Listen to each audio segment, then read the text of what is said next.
So we're excited to get back and have a conversation here in Genesis. And we've been talking about the different characters of Genesis. We've seen the first sin enter. We saw Noah. Got through the life of Abraham. And last time we were talking, we had Abraham choosing a wife for his son. And we noticed how monumental of a decision that was. And now we want to just talk a little bit about the life of Isaac. And we've been chatting just a little bit. Noticed almost eerily similar to the life of Abraham. Yeah. So I think this should be a pretty interesting conversation. Very, yeah. There's sort of this legacy that you see carried out with Isaac about Abraham. We saw early on, if you remember from the episode or the chapter, if you've read it, about how Isaac clearly can see a connection between his father and his faith. When there's this whole scene when he's carrying the wood up to the mountain and asks, why isn't there a sacrifice? Abraham tells him that God will provide it, and he just kind of says, oh, okay. Right. Makes sense. That's his dad, right? And so we can, a strong moment for him. For sure, very much so. And we can see that sort of play out throughout the rest of his life as a pretty pivotal example of the example that he had in Abraham, right? And what we see, because Isaac's story that we're told in Genesis, we're not told just a ton of details about it. We're told just enough to get the picture that he followed in his father's footsteps, so to speak. So if we look in chapter 25 of Genesis here, you look in verse 20, after he's gotten Rebekah, we're told that he was 40 years old when he took Rebekah as wife, the daughter of Bethuel, I'm butchering that name, the Syrian. 40 years old. So in the same way that his father had to wait, there's sort of this element of waiting as well. Now I know 40 isn't the same as 100 years old, the way Abraham was.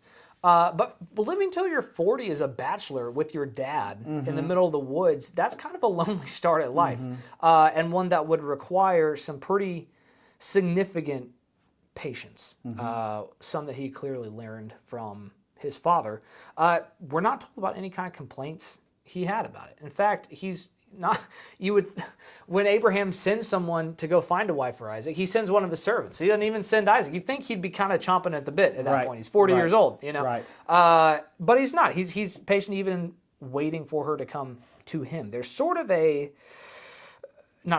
there's a definite running theme here of wait on the Lord between Abraham and Isaac. And even though Isaac's is arguably less of a big deal, it's still a big deal. It certainly was a big deal to him. And then it goes on, and he prayed to the Lord in verse 21 because she was barren. Yeah.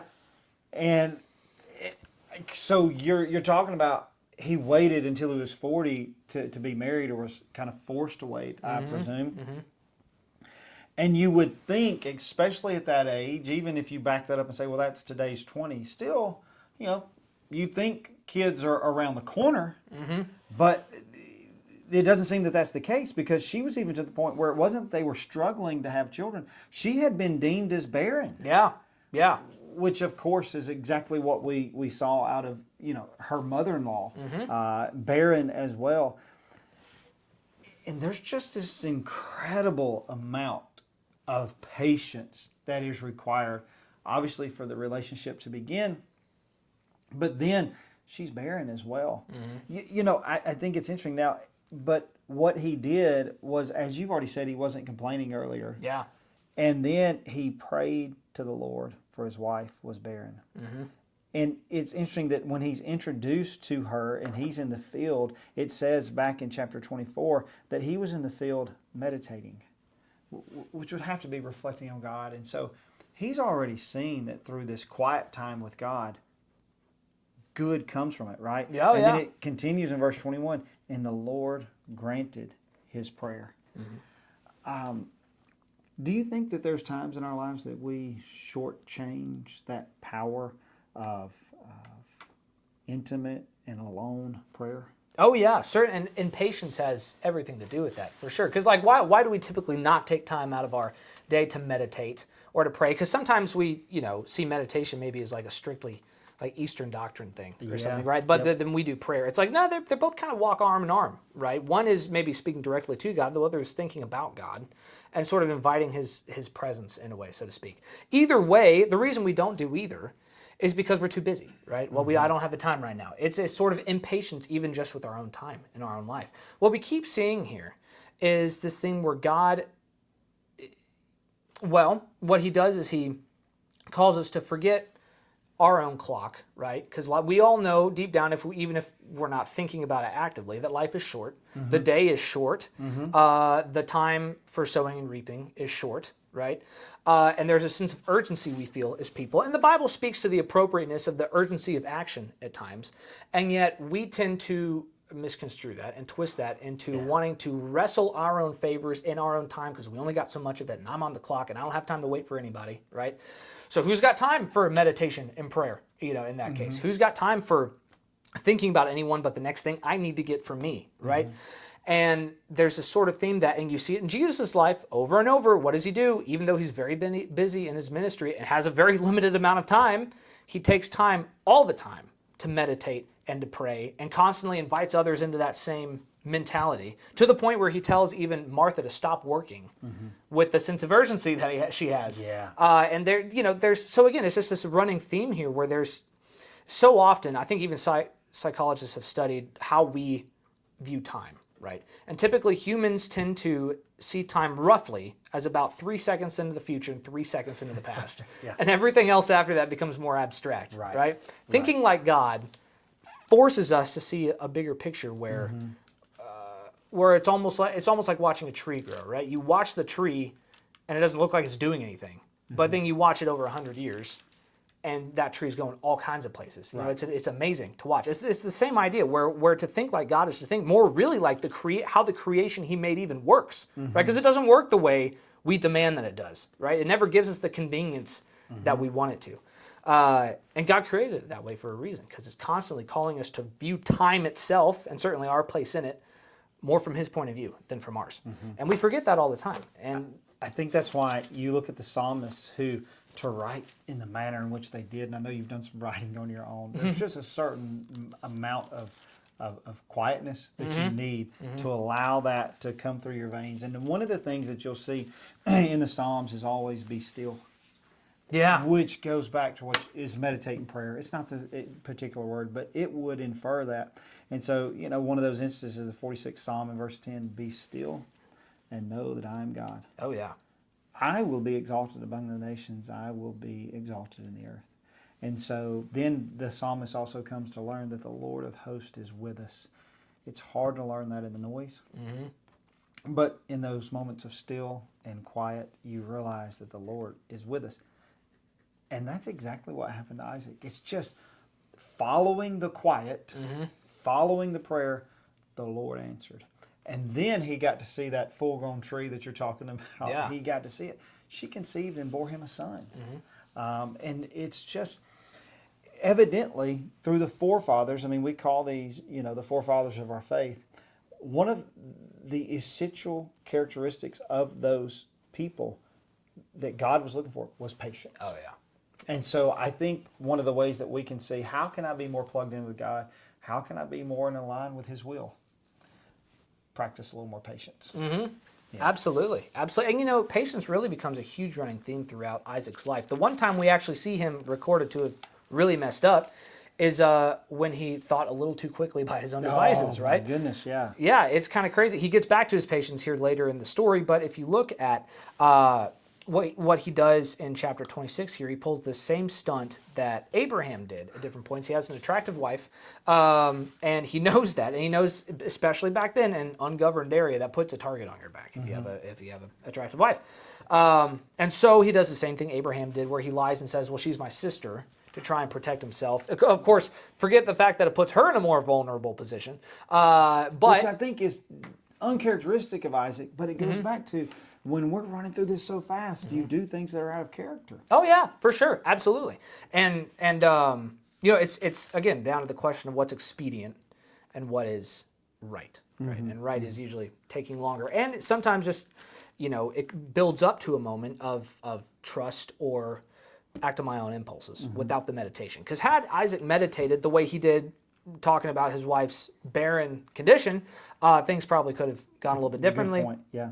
Luckily, God has patience with him in the same way he does with Abraham. He ends up getting out of this situation. Basically, what happens is there's this leader, a sort of tribe. They call him a king. He was much more likely like a tribal sort of leader, named Abimelech, and he's the guy who's top dog. So he's the one who says, don't worry, this chick is my sister. Then, of course, Abimelech catches him. It says here in verse 8, now it came to pass when he had been there a long time that Abimelech, king of the Philistines, looked through a window and saw there was Isaac showing endearment to Rebekah, his wife. I won't ask what the details on that were. 9, then Abimelech called Isaac and said, quite obviously she's your wife, so how could you say she's my sister, right? So he just gets caught red-handed, which is embarrassing. Like, that's embarrassing for her and for you, and yet it's exactly what he needed at the time, right? Isn't it odd who calls him out? Yeah, absolutely. I mean, this isn't like Nathan, rebuking David, Right. and this is most likely a wicked king, and calls Isaac out on his sin, and it's a sin that his father was also guilty of, and so it's interesting. We almost see two different lessons in chapter 26 and chapter 22. So chapter 22, we clearly see that Isaac was watching the good of Abraham and learning from the good qualities because of the great faith that he showed. But I mean, it scares me as a father to now see in chapter 26, Isaac was paying attention. Even though he wasn't born during those lies, there was just something about you that you ended up passing that on to your son, where he also thinks that this type of behavior is okay. Right. And so I think as fathers out there, you have to be mindful of how impressionable upon everything that you do, both good and bad, those children are. And it's just, I think it should be, especially for fathers and mothers that are out there that are kind of taking notes on this, to just notice that your kids have a tendency to act the way that you act, even if it means making the same mistakes that you do. Yeah, absolutely. And they'll watch the behavior a lot closer than they will the of words, of anybody else. right? Yeah, sure. That's a good point. For sure. Yeah. Because Abraham probably never told him this is an okay stunt to That's pull. correct. But he figured it out somehow, That's right. That's right. Yeah. For sure. That's a great point. Vices can get passed on probably easier than virtues. Right? Yeah, I would agree. Yeah, for sure. Anyways, he gets a pass at that. Basically, him and Abimelech sends him away and tells the rest of his subjects that don't touch these guys. They're still our friends. They work it out. Yeah. It's okay. Things get tense again when Isaac, long story short, starts prospering a lot, and that becomes a threat to the top dog in power. And he says in verse 16, this very interesting line, and Abimelech said to Isaac, go away from us, for you are much mightier than we. How many tribal warlords, talking to one dude with like one wife and like 2 kids, and a few livestock and maybe a few scrappy servants. How many tribal warlords are going to tell another guy straight up, you're more powerful than I am, please leave, right? How does that one work? But clearly he sees that through Isaac's prosperity, that it's not just of Isaac's own accord that this is happening to him, right? There's another force at work here. Higher power. Exactly. So I think that's a really interesting line. And of course, Isaac, he's back to his patience. Because that would be a big deal. And especially when the guy just said, you're mightier than we. And, we already know that Abraham could put up a fight. It's only reasonable to assume that Isaac could too. Yeah. And yet he leaves, right? He doesn't bother the guy. He goes ahead, picks up his tent, goes to what's called the Valley of Gerar, and dwells there. And before then, he had dug a well and had prospered around this well. Now he goes and digs another well and hits again. Right. And I think sometimes we forget how tough that was to actually do back then, because we never had to do it. Exactly. But yeah, I mean, you see God's hand here, and you know how poorly that lie could have played out for Isaac. Not that he was magically forgiven. You have to presume there was a level of repentance that's just not shown for us. Right. Yeah. But that situation actually ended up working out smoother than Isaac could have imagined, because the Lord was truly in control. And then that line in verse 16, we need to be reminded of, that go away from us, for you're much mightier than we. I think we forget that the same could be said of us. Yeah. We're greater than our opponents, and we're greater than those in the world because of He that is within us, and we need to probably spend more time counting our blessings Because how much of this did Isaac see as a true blessing? Like you just said, talking about the well, he goes, oh, I hit water again. No, you got to realize what that is, you know. And it's not that we've just gotten another job or we've just gotten this. The Lord has provided. Right. You know, and so I'm completely convinced that the Lord is more greatly concerned about the salvation of mankind than he ever would be the material things that we have going for us. But he will use his power to take care of us. And, For sure. And he shows us that through Isaac's life right here. And it's just humbling to see. Yeah, and you see Isaac really let go of his defensiveness that way because he knows that. He doesn't stand up and defend the well and say, well, God gave me this well, it's mine. He's going to defend me here. He says, okay, you know, I know the competition I'm in is not about this well. Yeah. It's about something much bigger than this well. And so he's willing to give it up because sometimes maybe we misplace where the battle is for the Lord by trying to place it exactly where we want it to be. We want to place it at our well that we found and that we worked hard for, right? And maybe the answer is actually victory in patience. Yes. And in letting off the gas a little bit, you know. Yeah, and so he moved on. They keep on digging these wells in verse 22, and he moved from there and dug another well. And they did not quarrel over it. It's a beautiful line. Yeah. And so he names it Rehoboth, which again I might have taken after you in that and butchered it as well. But the meaning saying, for now, the Lord has made room for us, and we shall be fruitful in the land. Isn't that beautiful? The Lord has made room for us. You know, the Lord has prepared a table before us in the presence of our enemies. That's the 23rd Psalm. Isaac got to live it. Yeah. Clearly, he wasn't as good with a pen as David was. But, you know, David would write of that. He's prepared a table before us in the presence of my enemies. And that's what Isaac says. There's room for us. And we shall be fruitful in the land. And he suddenly has an extreme amount of confidence. Yeah. Well, yeah, because you forget how big of a deal that would have been for a guy whose dad was a sojourner for as long as he knew him, and a guy who well into his 40s was a sojourner as long as he was known, right? He had never really had a home before. He's been essentially homeless. And so to finally hit your third well, where you can say, now we have room, and now this is where we can put down roots. I mean, you think about how much of a relief that kind of would have been to him. Yep. So he built an altar there and called upon the name of the Lord. And yeah, because he knows exactly who to give the credit to. Exactly. And that's where we see, you know, eventually he picks up with his own family. But that's essentially most of what we're told about Isaac, right? Yeah. And we see it's really an echo of Abraham's faith, played out a little bit differently. But with still just such patience and faith. And ultimately understanding what his context was and what the context of his life was. And you see that as he finally hits his his promised land, so to speak, literally. Yeah, right. And he knows exactly where to give the credit to. Yeah. So this is, like you've said, there's not as many chapters and much writing on the life of Isaac as there is Abraham. But you still see the main character, though we spent a lot of time talking about Abraham. Now we've talked about Isaac. The main character has been God. We see that here. Yes. And so we'll get to the two sons being born and the rivalry between those two sons. Unfortunately, that in most American Christian minds, the rivalry of the two sons is better remembered, and not this part that we talked about tonight.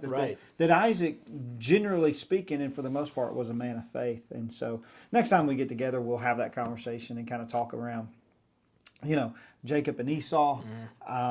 And it looks more like the way Americans treat each other today, quite frankly.